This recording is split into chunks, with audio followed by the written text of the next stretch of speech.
Hello friends, I am Manik Dhawale. I welcome you in Purnata coaching classes. The last video was direct indirect speech है ना. Direct आणि indirect स्पीचचा आपण शिकलेलोच आहोत. 4 मी भाग केले होते, त्याचे तुम्हाला लक्षात आला असेल. Today we are going to study framing WH question. Framing means तयार करणे, मेक WH क्वेश्चन्स. तर WH क्वेश्चन कसे तयार करायचे. आता थोडा मी इंग्रजीचाही वापर करणार आहे बोलताना, English Marathi. Okay, now listen, look at the board. WH word meaning, अर्थ म्हणजे मीनिंग. इंडिकेशन मीन्स शो है ना. हे इंडिकेट काय करते, समोर दिलेलं आहे, काय दर्शवते. This chart is most important. Okay, to study WH question we have to frame WH question. आपल्याला WH क्वेश्चन तयार करायचे. वाक्य परीक्षेला कसं येणार आहे माहिती आहे का. एक वाक्य देतात, त्या वाक्याच्या ब्रॅकेटमध्ये काय राहणार आहे, make WH question, frame WH question. 9वी 10वीला असा प्रश्न येतो. त्यासाठी आपल्याला सर्वात महत्वाचा जे भाग आहे हे चार्ट आहे. Understand this chart. Okay, learn this chart. How to keep in mind, I will tell you. Where WH words are there, we have to use in the to make question. WHERE where म्हणजे काय, कोठे, याचा अर्थ. Okay, आणि हे कशासाठी वापरायचं. Suppose वाक्यामध्ये आपल्याला काय दिलेलं आहे, जसं एक वाक्य सांगतो तुम्हाला. ठीक आहे, I am at railway station. I am at railway station. समजा असं वाक्य आहे, I am at railway station और ऍट बस स्टॉप. समजा बस स्टॉप घेऊया. ओके, लिमिटेड प्लेस असल्यामुळे. आता असं वाक्य दिलेलं आहे एक्झामला आणि ब्रॅकेटमध्ये येतात फ्रेम WH क्वेश्चन. याचा WH क्वेश्चन बनवा. हे आन्सर आहे समजा, आता याचा प्रश्न बनवा. ओके, आणि हे पार्ट आहे ना, तुम्हाला काय दिलं आहे त्यांनी अंडरलाईन केलेलं आहे. ठीक आहे, किंवा बस स्टॉपला अंडरलाईन केलेला आहे. तर आपल्याला सांगा बस स्टॉप काय आहे, तुम्हाला काय वाटते. मी आहे बस स्टॉप पशी आहे ना, बस स्टॉपवर आहे. समजा बस स्टॉप काय सांगते इथं, WH वर्ड कोणता सांगतो तुम्हाला. आता समजा मराठीतून सिंपल, मी बस स्टॉप येथे आहे. ते तुम्ही उत्तर कधी देसाल, जेव्हा तुम्हाला कोणी प्रश्न विचारला, अरे तू कुठे आहेस है ना, असा प्रश्न विचारला, तेव्हाच तुम्ही उत्तर देसाल ना, मी बस स्टॉप पशी आहे किंवा मी ट्युशन मध्ये आहे. बरोबर आहे. तर आता आपल्याला काय वेअर. आता वेअर कसं युज करायचं ते सांगतो तुम्हाला. हा, याच्यानंतर सेकंड पार्ट मध्ये मी वाक्य घेणार आहे, तरी सुद्धा एक तुम्हाला एक वाक्यात मी समजून सांगणार आहे. त्याचा आन्सर काय येणार आहे पहा. आता WH क्वेश्चन. आता वेअर कळालं तुम्हाला है ना, प्लेस साठी आपण वेअर वापरतो. आता वेअर नंतर काय करायचं, हेल्पिंग वर्ब असते. ठीक आहे, आता इथं हेल्पिंग वर्ब काय आहे, ऍम आहे. ऍमला लावायचं.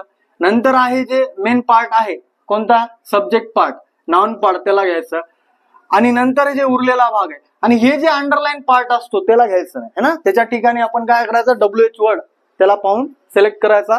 त्यानंतर हेल्पिंग वर्ब, नंतर प्रोनाउन जे आहे सब्जेक्टिव्ह पार्ट, नंतर आता काय येणार आहे, हे जे राहिलेला भाग आहे. ठीक आहे, आणि क्वेश्चन मार्क.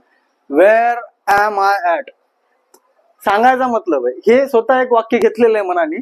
ठीक आहे, तुम्हाला नंतर वाक्य कळतील पुढच्या व्हिडिओमध्ये. लक्षात, मेन पार्ट आहे WH क्वेश्चन. तर आता वेअर म्हणजे काय आलं, प्लेस, स्थळ दर्शवू शकते. त्यानंतर सेकंड आहे वेन. आता समजा वेन, आता टायमिंगचा भाग आहे ना. आता वेन म्हणलं तर काय येणार आहे, ठीक आहे, वाक्य नंतर पाहूया. वेन म्हणलं तर काय, केव्हा, टायमिंगचा पार्ट आहे. म्हणजे जसं आता वाक्य, I go to tuition at 7 o'clock. मी 7 वाजता ट्युशनला जातो. I go to tuition at 7 o'clock जे भाग आहे त्याला अंडरलाईन केलं. ठीक आहे, त्यावेळेस आपल्याला काय वापरायचं, वेन वापरायचं. ठीक आहे, when do you go to tuition, या पद्धतीने आपण करू शकतो. त्यानंतर आहे व्हाय. व्हायचा वापर कधी करायचा, वाक्यामध्ये एखादं रिझन असेल. जसं एक वाक्य मी सांगतो तुम्हाला, I came late to tuition. I came late to tuition. आता हे रिझन बिकॉज ऑफ लावून तर आपण सांगतो, बरोबर आहे. पण आता तिथं वाक्यामध्ये काय दिसलं पाहिजे आपल्याला, व्हाय क्लिअर राहायला पाहिजे. ठीक आहे, आता व्हाय, आता ते वाक्यानंतर पाहिल्यानंतर आपल्या लक्षात येतील. तर व्हाय वाक्यामध्ये जर आपल्याला असं कळत असेल, रिझन आहे काहीतरी, कारण, त्यावेळेस आपण व्हाय लिहायचं. इथं प्लेस आलं. त्याच्यानंतर आहे वाट. वाट म्हणजे काय, काय सगळ्यालाच माहित आहे, ऑब्जेक्ट, नाम आणि वस्तू.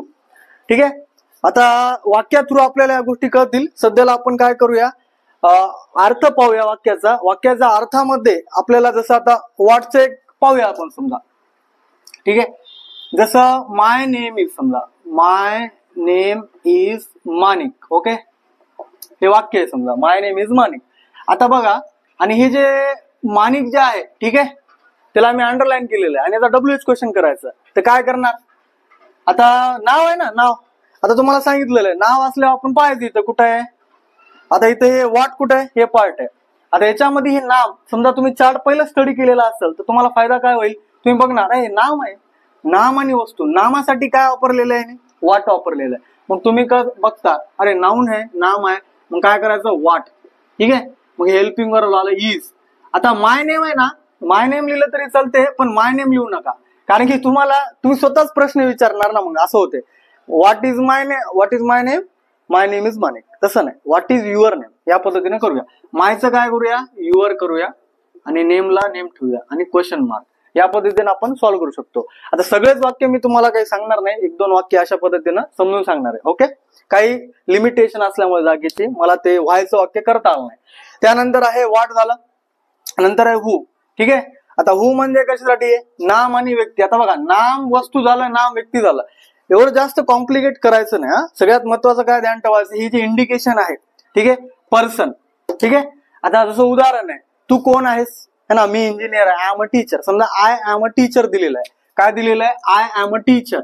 ठीक आहे, आय एम अ टीचर असं दिलेलं असं समजा. ठीक आहे, आणि त्या टीचरच्या खाली आहे ना अंडरलाईन दिलेलं आहे, बरोबर आहे, आणि डब्ल्यूएच क्वेश्चन बनवा म्हणले.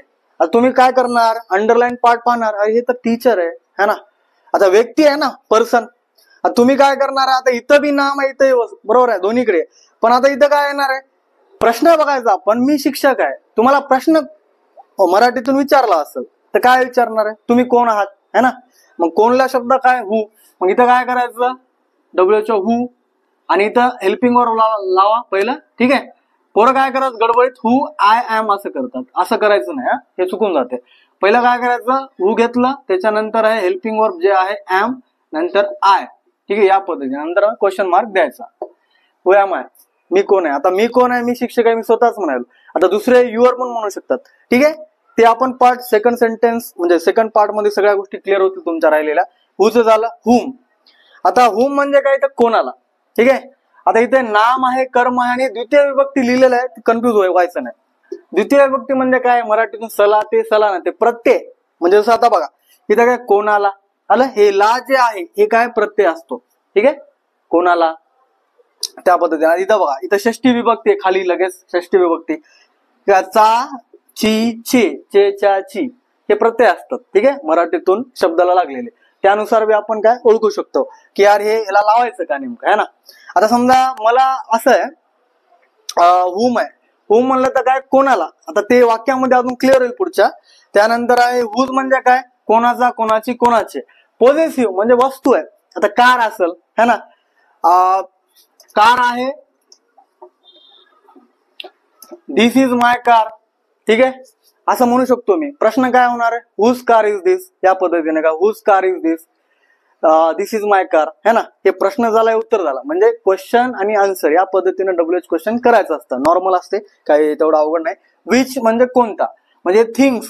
आता हे सगळ्यात महत्वाचं काय, विच म्हणजे जेव्हा पर्याय असतात, बरोबर आहे, 4 ऑप्शन असतात, MCQ type, which option is the correct option, बरोबर आहे. तर ते जेव्हा पर्याय वाटत असेल तुम्हाला क्वेश्चन मध्ये, आन्सर मध्ये, तेव्हा तुम्ही त्याला विच न प्रश्न बनवायचा. काहीच नाही, फक्त आन्सर दिलेले असतात, म्हणजे एक असर्टिव्ह सेंटेन्स असते. ठीक आहे, त्याचं रूपांतर आपल्याला कशामध्ये करायचंय, डब्ल्यूएच क्वेश्चन मध्ये करायचंय.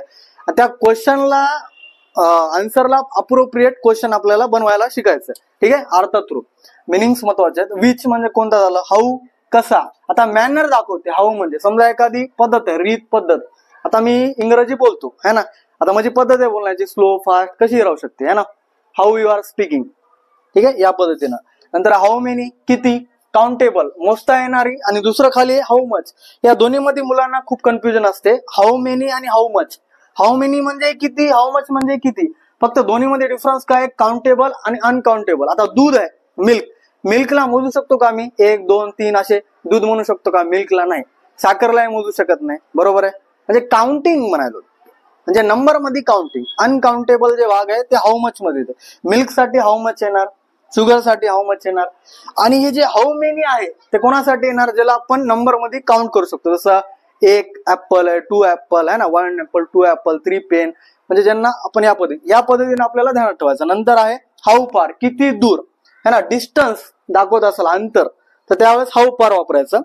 आणि वाक्यामध्ये जो आपल्याला ड्युरेशन दाखवत असेल, ठीक आहे, किती वेळ, त्या पद्धतीनं हाऊ लॉंग वापरायचं. म्हणजे हे वाक्य आपण काय करूया, हर एक वाक्य पाहूया, तेव्हा तुम्हाला सर्व क्लिअर होईल. ओके, तर सर्वात महत्वाचं हे 4 ध्यान ठेवा, लक्षात घ्या आणि व्हिडिओ कंटिन्यू पाहत राहा.